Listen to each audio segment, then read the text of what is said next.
Hi, it's Ramsey Dewey over here in Shanghai, China. Welcome to another edition of Q&A with the Coach. This time we have a question from Ayush Pal, who says, Sir, any tips for boxing and Muay Thai? And also, how do I manage my time for school and homework? Because I'm in year 8 and it's sorting out time management. Okay, he's really stressed for time. He's a student. I get that. I have been a student. In fact, if you feel like you're not a student, become a student of life, my friends. For this, the greatest, biggest university of all, planet Earth. Oh man, there are so many lessons to learn here, whether you get a degree or not. So, any tips for Muay Thai and boxing? Yeah, get out there and train like I always say. I mean, that's an extremely general question, but yeah, pay attention to your coach, train consistently. Consistency is the most important thing. But now, that leads into your second question. How do I train consistently when I'm so pressed for time with school and work and all these other little things eating away at my time? All right, Ayush, my friend, this is where sacrifice comes in. It is a common misconception that we can make time. It's a common expression in the English language. I can't make time for that, or I will make some time for you. I'll make some time to spend with my kids. I'll make some time to take that class I wanted to take. I'll make some time to do that thing that I've been putting off. We can't make time. As they say in Albania, koha ashta flori. I don't remember if I'm pronouncing that right. It's been like over 20 years since I spoke with an Albanian. I had a friend from Albania in college, and he taught me that koha ashta flori. Time is gold, is what it means. Time is gold.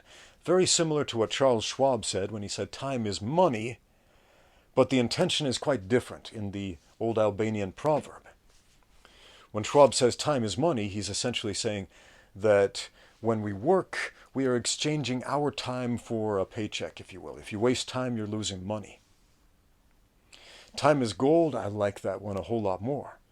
Because gold can be literal, like money, but it's also allegorical. Allegorical for whatever our treasure is.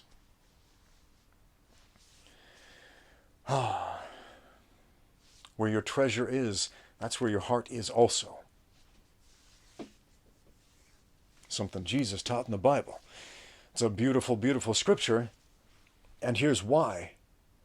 Because we have a very limited amount of time. Each of us has the same 24 hours in a day. I've got 24 hours in a day, so do you. So does the busiest man on planet Earth.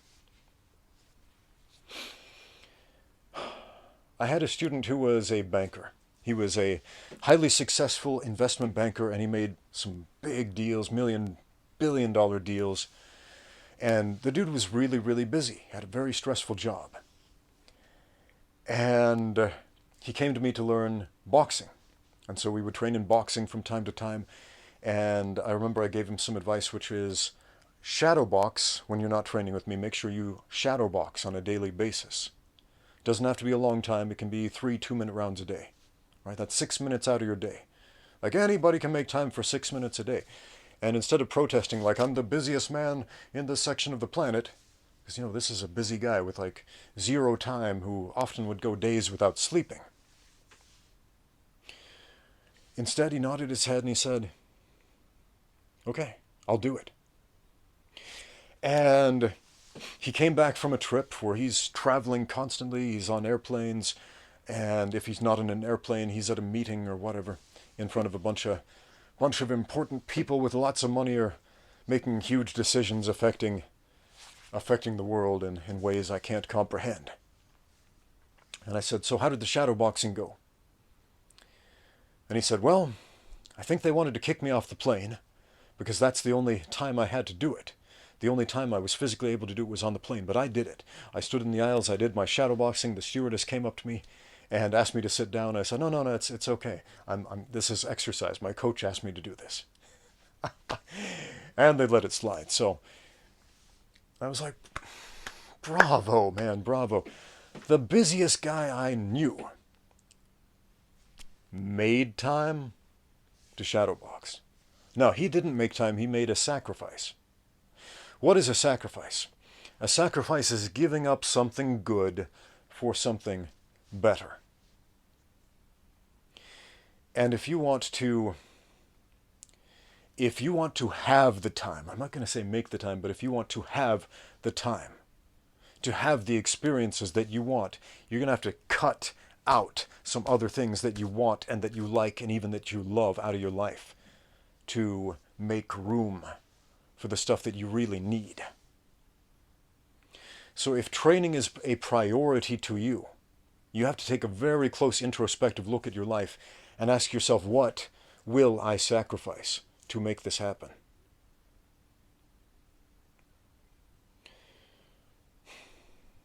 Few of us are willing to make sacrifices.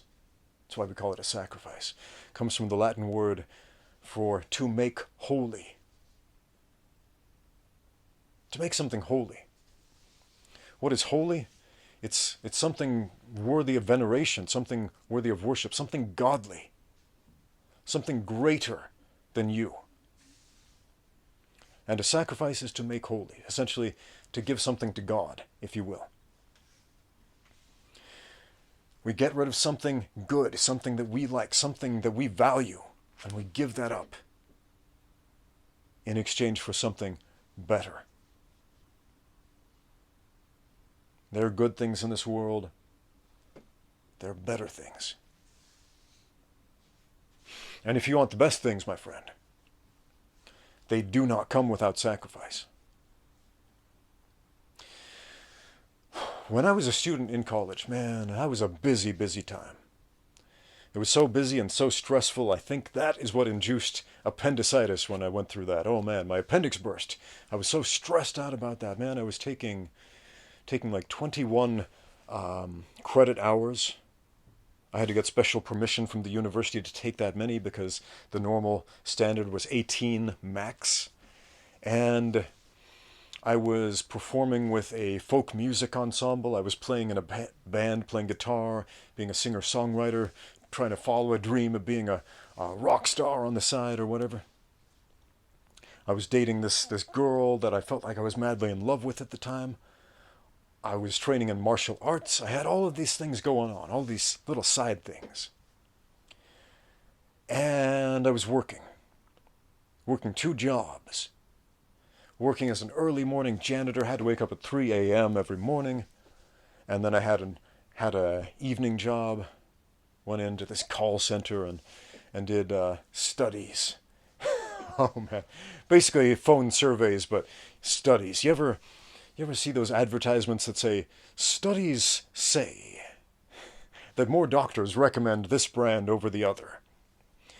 Yeah, I was one of those guys who performed those studies. It's not scientists wearing lab coats, running mice through mazes. That's not the studies they're talking about. They're talking about phone surveys or probably internet surveys in this day and age. But back then it was telephones. Anyway, so I was a busy guy. Working 8 hours a day to pay the bills, and then I had all these side gigs, and I was probably working 2 or 3 hours, sleeping 2 or 3 hours a night. So I was sacrificing my sleep in order to work and go to school and do all these things and date this girl and whatever else I was doing. And it all started to fall apart about the time where this girl told me, I don't want to date you anymore, goodbye, and it was like, my heart's breaking, no. And then my appendix burst, and then I got fired from my job, and then the whole world came crashing down, and I had these tremendous bills I couldn't pay, and it seemed like all these balls I was juggling, like I was juggling 12 balls at once. I was like, I gotta keep them up, This is my entire world. This is what everything is built on. This is my foundation. That's a sandy foundation, and it crumbled out from under me. One of the best pragmatic lessons I ever had in my life right there. Hated it at the time, but I'm so glad it happened now.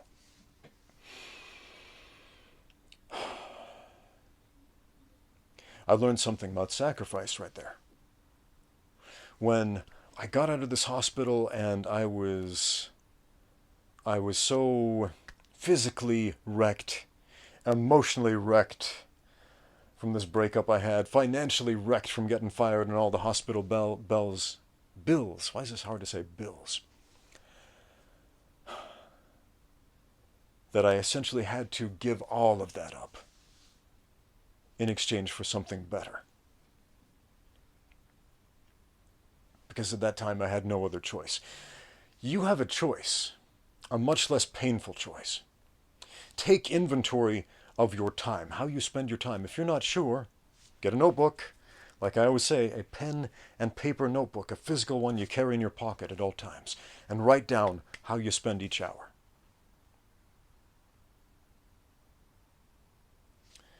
If you want to go the extra mile, write down how you are going to spend each hour, future tense. Plan it the day before. And then at the end of the day, take inventory. How much did what you actually do match up with what you planned to do? And you might find you have a lot more time than you think you do.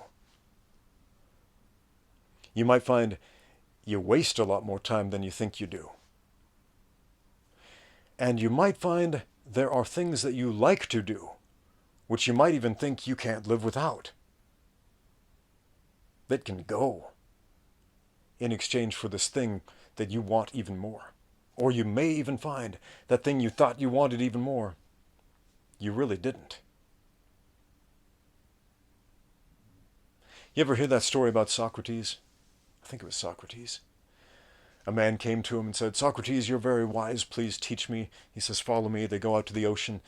Socrates grabs the man, dunks his head underwater, holds it there until the man is just about drowning, and the guy struggles and gets back up, and he's like, "What the heck are you doing? I thought you were going to teach me to be wise." And Socrates says to the man, "When you want wisdom as much as you wanted that air, seek me again." Maybe that happened, maybe it didn't, but there's a lesson there. What is that lesson? Yeah. How much do you want it? Because if you really want it, you can't make time. You can't invent an extra hour in the day. You can't turn a 24-hour day into a 30 or a 40-hour day. You can't. Choose your sacrifice. Thanks for watching. Now get out there and train.